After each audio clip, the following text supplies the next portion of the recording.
Hello, welcome to Wrestle MSX. I'm Michael. I'm Sally. Alexa Bliss defeated Michin and Chelsea Green in a Money in the Bank triple threat qualifying match. Fraxiom defeated DIY. Aleister Black versus Carmelo Hayes ended in a no contest. Solo Sikoa defeated Jimmy Uso and Rey Fenix in a Money in the Bank triple threat qualifying match. JC Mateo defeated LA Knight. Tiffany Stratton defeated Nia Jax, retaining her title. Now, as always, if you want to know what actually happened,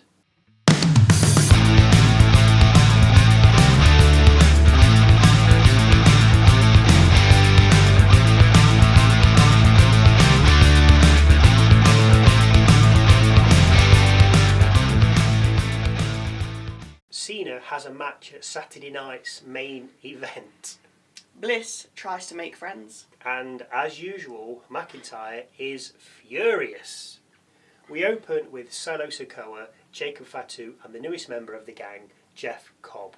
Solo introduces us to JC before going on to tell us of his new plan, to go after the title and bring it back to the family. After warning the locker room not to step in his way, Solo says they better get in where they fit in, because I'm all gas, and we don't hear the rest as Jacob grabs the mic. Jacob said he'd bring the US title back to the family, and then if anyone gets in his way, he'll deal with them by himself. As Jacob then gears up to say, you know what I mean, Solo interrupts. You know what I mean? You know what I mean? Yeah, of course I know what you mean. Everyone knows what you mean. With Solo then saying he's doing what he's doing because he loves him. Solo then asks Jacob what he used to say to him. While Fatu managing his daughter a flat, I love you, Solo. Solo laughs, saying, that ain't how you used to say it. How did you say it? Sikoa pushes Fatu, asking who he loves, with the two looking like they're about to kick off, when LA Knight heads out, although he doesn't, as he surprises them from behind and pulls JC from the ring before jumping the crowd barrier and heading up through the audience. Now, when Sikoa did what he did, it was very funny. If you get a chance to see it, and I've no doubt you will, he's back to being funny. Yeah. He's not been funny like that for a little bit or a while, but he was on it tonight. He's just so, his facial expressions, Yeah. and they all like, what? Brilliant, love it. We see Michin and B-Fab backstage next talking about the Money in the Bank briefcase when Green and her Herbis appear. Green says she's going to win Money in the Bank when Alexa Bliss rolls up. Bliss says she'll see them out there before walking off, with B-Fab then adding that no one's allowed at ringside, meaning Piper and Fire.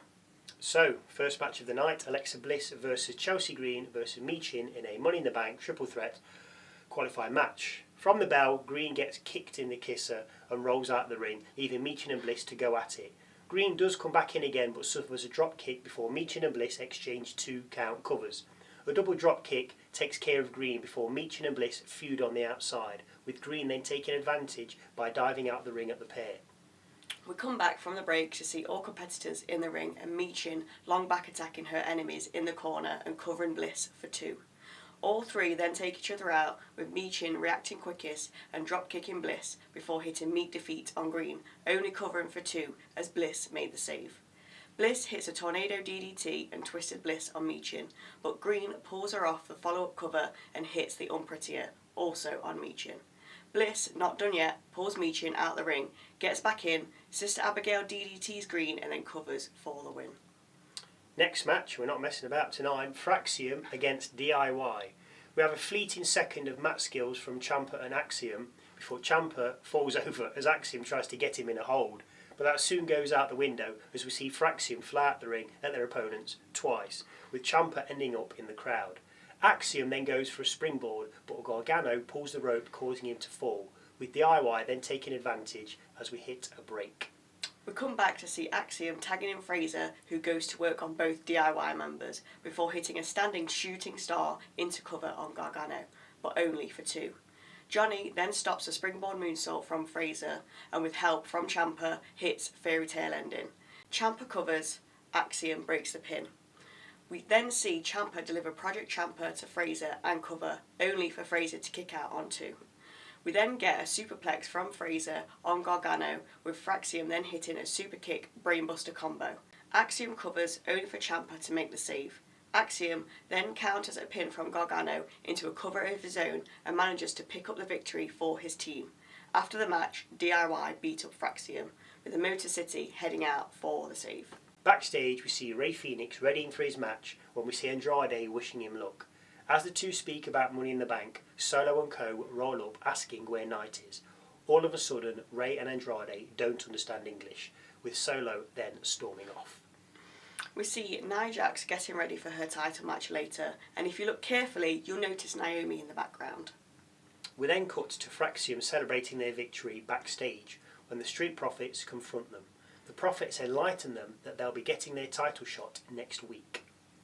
Next up, Wade Barrett interviewing R-Truth and asking what's going on between them after Cena AA'd him through a table. Truth said, whatever's going on in your world, you can always depend on John Cena. Wade said, this sounds crazy, with Truth then going full fanboy.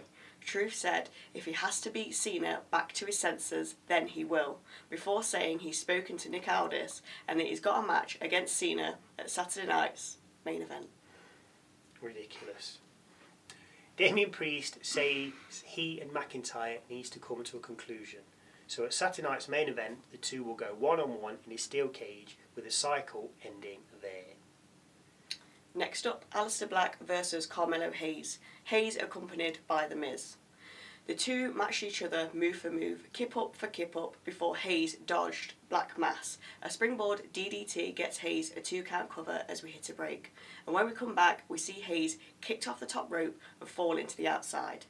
He beats the count out, and after more brawling on the outside and inside, Black hits a Meteora from the middle rope and attempts to cover with a bridge. Hayes kicks out on 2. Hayes gets a roll-up of 2 after Miz distracted Black, with Miz then arguing the point for Melo to go up top. Black then pushes Hayes into the Miz, who's on the apron, obviously sending him crashing to the floor, with Black then combo striking Hayes. Black sets up to finish Hayes, but Miz enters the ring and attacks Black. The ref calls for the bell, with Black fighting off the Miz and hitting him with Black Mass. Hayes fires back at Black and puts him down with nothing but net. Alexa Bliss is walking through backstage when she's pounced upon by Byron Saxton and that damn microphone of his. He asks how she feels about qualifying for the Money in the Bank match. Amazing, replies Bliss, with something then catches her eye. Ooh, White 6 business. Nope, Hulk Flair. If you're not sure of the reference, please go and look at our Musings video and all will become clear. The Flairster is outside Nick Aldis' office and Alexa asks Flair if she'd given any thought about what they'd spoken about. Flair replies, friends? We weren't even that close. Bliss says when she was at NXT, Flair took her under her wing and never forgot about it. Flair says she doesn't remember that, with the two exchanging glances before the office door opens. Out walks Giulia, followed by Aldis. Oh yeah? No. Nick then introduces Flair and Bliss to Giulia, who has just become the newest member of SmackDown. So Roxanne Perez is going to be in trouble on Raw now her backup has gone.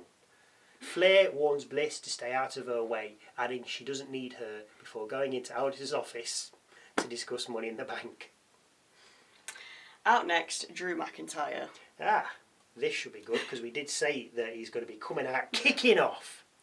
Drew says he heard Priest earlier and that the only reason anyone gives a damn about Priest is because he's caught up in the Drew McIntyre vortex and that Priest is jealous of him.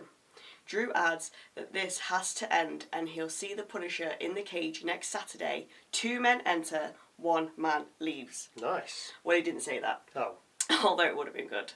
He said only 1 man will walk out of the cage while the other will leave on a stretcher. Nice Mad Max reference there.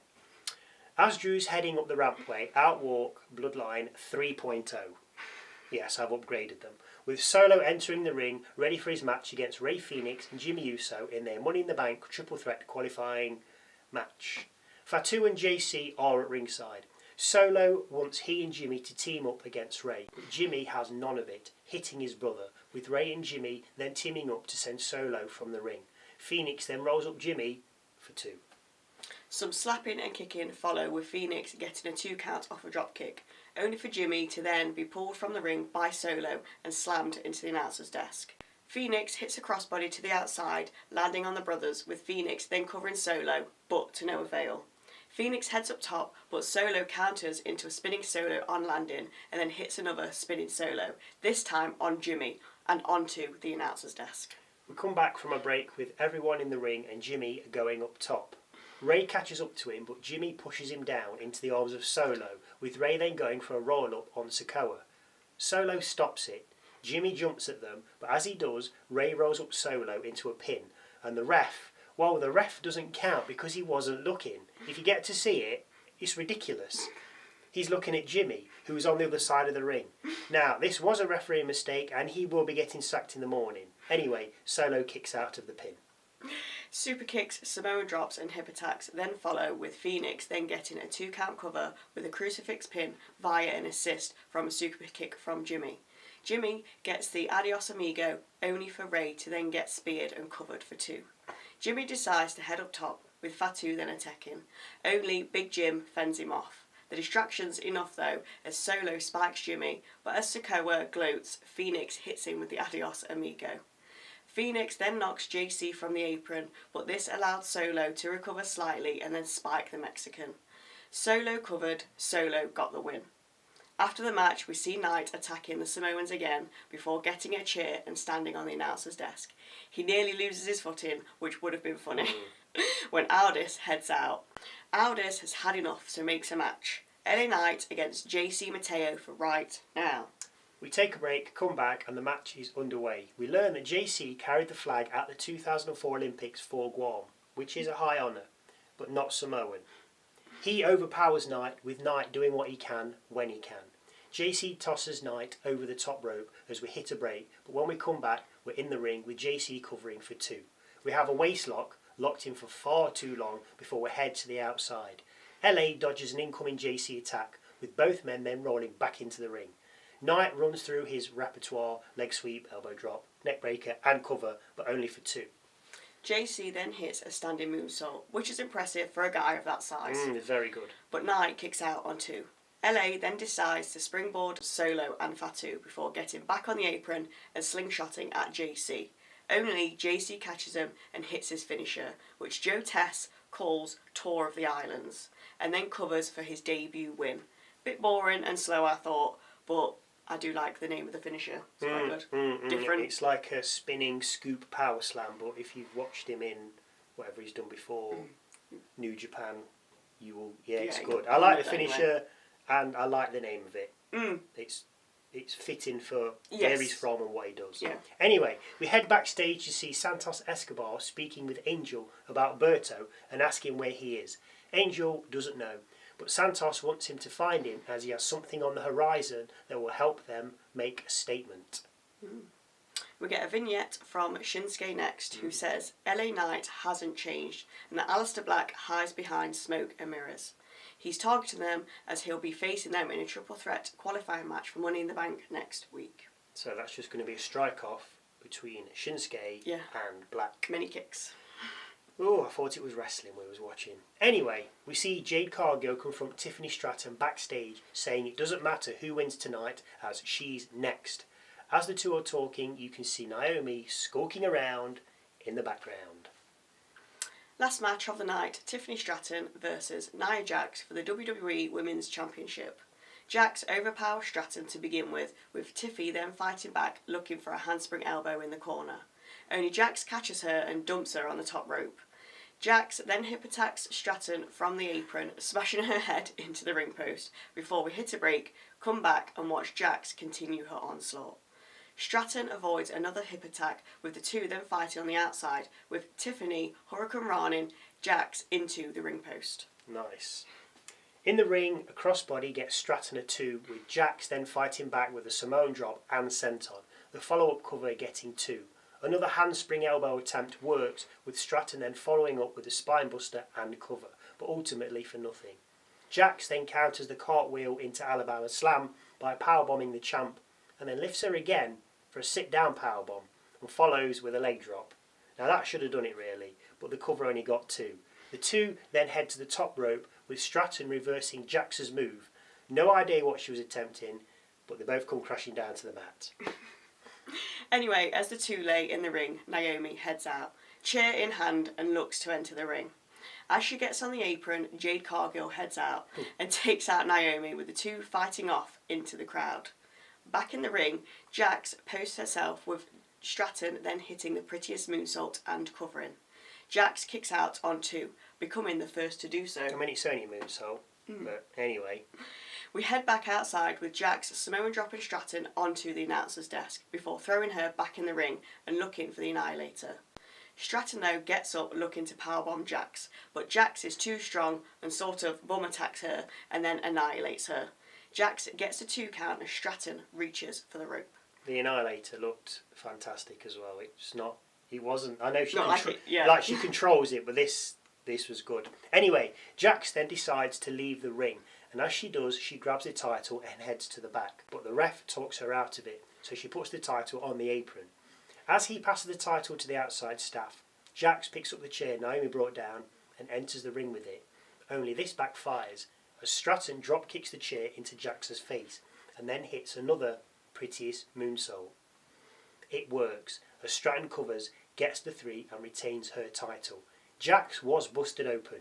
Not sure if that was supposed to happen, but the drop kick onto the chair looked nasty. I've rewatched this a few times and I was looking for little blood bags or whether Jax had put some blood on her face before she entered the ring, because as she entered the ring with a chair, her hair was over her, so you couldn't really see her face, and she got in the ring with a chair like that. Stratton hit her, but the force of that drop kick and the chair, it was too quick, and I think she was legitimately busted open. Anyway, SmackDown goes off the air with the celebrating Tiffany Stratton. Now I thought this match was fantastic. Yeah, better than some of their previous matches as well. Some of them, yes. I think it flowed well. I mean, the 2 power bombs to Stratton and the leg drop, I think it should have finished it. Obviously, it wasn't going to, but if you're going to do 2 power bombs from Jax, who's literally going to throw you down, and a leg drop, that should be it, really. That should have been it. Yeah. But obviously, you've got to build it. I get it. I just thought it was brilliant by both of them. Fantastic. We don't need to see more Jax Stratton. We've had it, but that was fantastic. Disappointed there was no Orton. I know, and no Rhodes. No, even though we was told, Rhodes is going to turn up. Well, he hasn't. But the Orton one, I mean, if you don't, of course he's not going to wrestle, but he could have just turned up and said, "I demand a rematch because I pinned Cena twice." With Aldis could have come out and says, "No, he's suspended." Yeah, and that would have done. But now it's like, well, we know he's suspended, so he's going to come back and then get suspended, and then go again. I don't know, but yeah, that women's match at the end of the highest quality, I thought. Fair point.